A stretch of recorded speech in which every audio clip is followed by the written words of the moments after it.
Good afternoon, this is Duncan from Back Away from the Donkey or Bat Books. As you can see, I'm in a slightly different location than normal, so there may be a bit more noises from the outside, but I'm hoping this will be better. It's just a little bit of an experiment. I'm hoping to get a couple of places to record just to mix it up a little bit. So hopefully there's not too much rubbish in the background that distracts anybody, but then maybe distracting you from my face is probably a good thing. But anyway, this is a bit of a pick and mix video. I've got quite a few things to talk through, and yeah, it's going to be various bits about what I've read, what I'm going to read, and just a general thing. I was originally going to record this yesterday, but I've been waiting for some leftover things from my birthday to arrive, and they've only just arrived this morning, which is why I left this. But I'm going to start off with a bit about what I have been reading. I've not read as much as I normally would. I normally do 2 to 3 books a week. I'm not a particularly fast reader, and I've been very slow and sort of not feeling it. So I've actually just gone back to an old favourite just to sort of pep myself up a bit. But I did read recently, let's get the books. I did read recently the Casino Royale that I picked up the other week, the Ian Fleming one, which I will link to. I've got a little video below just briefly going over the amount of sexism in there, which is a lot. But I enjoyed the book. I think I was expecting a lot more from it. I said it's the first Fleming one I think I've read. I read some James Bond books, probably the late 1970s, but I have a feeling they were actually the film tie-in ones. So that's my first one, and I was a bit, not underwhelmed, I enjoyed it, but I do think that I'm probably not going to go searching for them, but if I find them when I'm out and about, I'll probably pick some more up and probably read them, but they're not like the top of my priority list. And as I said, after I've finished that, I've gone back to, I normally read 2 or 3 books at the same time. At the moment, I'm not. I'm just sort of, not struggling to read. I'm just getting into a bit of a groove. So I've gone back to an old favourite, which is Heinlein's Glory Road, which is a book I really like and I've read many times. And it's just one just to keep me going for the moment before I kick into some newer stuff. But I was going to say some interesting things I've picked up recently.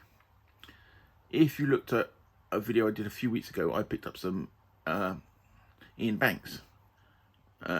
Ian Banks wrote some stuff under Ian M. Banks and Ian Banks. The M. Banks is all the science fiction stuff. The other stuff is not absurdist, it's quite peculiar. I don't know how you classify it. But anyway, I found this, in a charity shop a copy of The Crow Road.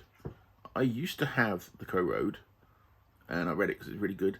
But this is the tie-in for the BBC TV series. And if you ever get a chance to see it, watch it. It is really good. Done in '96, I think it was originally. But what's intriguing about this is, well, it's a bit of a battered version, is that cover is actually a dust cover. Because that's the sort of cover that normally go on Ian Banks' books. I have never, I don't think, ever seen a dust cover for a paperback. It's just really, really strange. Anyway, in the same shop, they had a bunch of Steinbecks. I have never read any John Steinbeck. These are all going for 20p each. And there was more in there. I probably should have picked them up, really. But I just sort of picked up 3 or 4 just because I've said I've never read any. I guess it could be quite interesting. And so I picked up, these are all in really nice Penguin editions, in really good condition. The Red Pony, which is quite a short one. The Famous of Mice and Men. I think I've seen some of the films, but I don't think I've ever read any. The Even More Famous, East of Eden, and another famous one, The Grapes of Wrath. As I said, I've never read any. I look forward to trying some. I don't know when I'm going to get around to these. It'll probably be quite a time, but for 20p each, I wasn't going to turn those down. And I was going to talk about, I'm going to leave the ones I've got through the post today till a bit later. Keep you hanging on, keep the thing. If you saw another video, I was on about, I'm desperate to read Rollerball Murder, the short story that the film Rollerball was based on by William Harrison, and the original book is out of print and damn near impossible to get hold of, but I found out it was in a collection, this year's Best Science Fiction Stories number 7, which is that one there, and it's right at the beginning. This was, I said, cost me hardly anything, and it's mint condition, so I'm going to be reading that over the next week or so, because I think a couple more short stories might get me going as well. Obviously, I've got How for the Holidays coming up, which I'm joining in with lots of other people. Started by the book Eclectic, and it's basically some How Clement over the holidays periods, well, the American holiday periods, because it's not really our holidays. I've only ever read some of his short stories, and I said I picked up 3 of his books, which I mentioned in another video, which was Mission to Gravity, Fossil, which is part of Isaac's universe. Isaac Asimov's created a universe for people to write in, and Ice World. I'm not sure whether I'm going to get any more, but so probably one of those I'm going to start next. I'm thinking Mission to Gravity may start as my first read, and I will report back and tell you what I think of those. I did a Roy from Roy Reads Everything and went down a bit of a rabbit hole earlier. There's an old Outer Limits episode. This is from the original series from the 50s and 60s called I, Robot. And I thought it was based on the Asimov story. So it was being shown, and I watched it, and it's not. It is actually a totally different story. I'll just bend over a second. By Iando Binder, which was actually 2 brothers.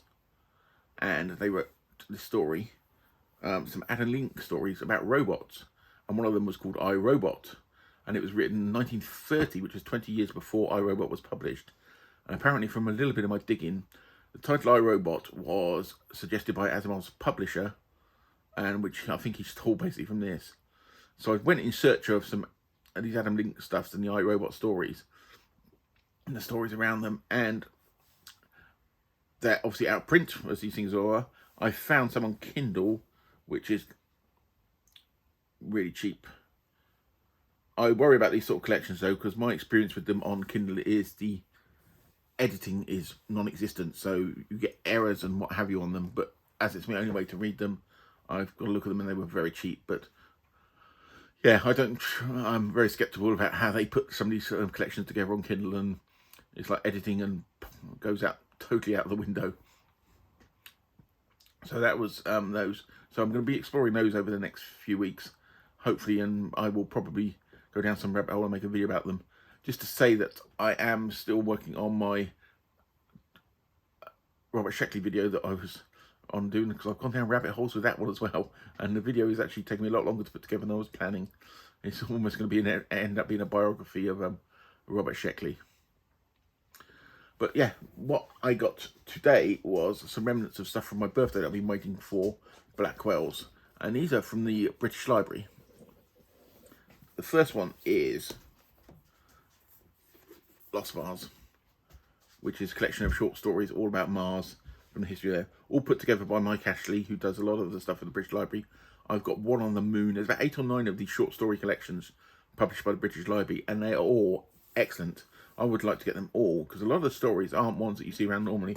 If you look at this Mars one, you've got a normal ones. You've got the Crystal Egg, which is a H.G. Wells one, and you've got a story from the Martian Chronicles, but then you've got Marion Zimmer Bradley story, and a Walter J. Miller story, J.G. Ballard short story, and some other people that I've not really heard about. So these collections are really good. They have some really nice, obscure, but good stories in them. But also from Mike Ashley at the British Library, I have been quite excited about this. And this is a beautiful looking book. And it's Yesterday's Tomorrow's story of classic British science fiction in 100 books. And this is a lovely put together book. Nice French flaps, back and front. Some off-white sort of creamy paper, which is beautiful. In the middle, we got full colour plates, some book covers. And this is, it talks about, and a lot of these a lot of these stories in here I don't know. Some of them I do, but he starts off with talking about some whales going for the time machine. Echo stop. 42-minute timer stopped on dumping. That beeping was my Alexa, and I'm going to leave that in, okay? Because I had a timer on. But yeah, he starts off with some whales with the time machine and water whales and that. And then we go to people like George Griffith, William Teque, Saki, Robert W. Cole, Robert Cromie, Fred T. June. Half these people I've hardly heard of before. And there's a book by Ian Forster called The Machine Stops. You know, there's some, mainly the stuff before 1900. I really have hardly heard of this. Martin Swain. There's a book by George Bernard Shaw in here, which I didn't know. And it is a really fascinating, looks like it's going to be a really interesting and fascinating read. And I'm trying to work out how I'm going to approach this. Do I try and read all the books in this and then report back to you on each book and a bit about it? Or do I just read this book and then report on this book? I don't know. If anybody's got any ideas, if anybody's watching this, just tell me, because I'd love to know. So that's yesterday's Tomorrow's by the British Library, part of their Science Fiction Classics range. And I said it's a beautiful looking book. Just a shame there's not a hardback version of it, I must admit. But I said it is gorgeous. I said Mike Ashley does so much research. He does, if you go to the channel Roy Reads Everything, Roy's done some bits on some of his other stuff about supernatural and mysteries that he's done. And it's well worth reading. So I've got that one, and I said I've got the Lost Mars one. I've got one on the moon, and there's a couple of other ones I've got, I think. But I'm trying to get the whole of them in eventually. So I think that is about my quick pick and mix wrap up here. I've said I've got a few ideas for some more videos. I'll have a look and see if this recording space has worked okay. If not, I'll probably go back to my normal one. But anyway, I will leave you for the moment, and thank you very much.